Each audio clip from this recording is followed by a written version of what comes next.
Hadi tutacağım. Kala burada ben nima qilyapman. Kala nima qilyapman. Donok qilyapman.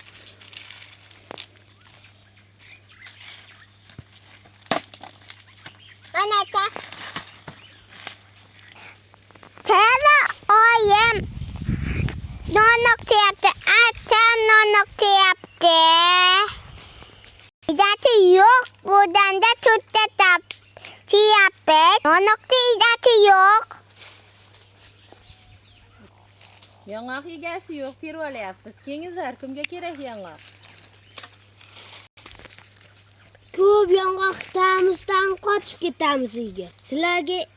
Sizlarga ham kerakmi? Kommentariyaga yozib qoldinglar. Kommentariyaga yozib qoldinglar.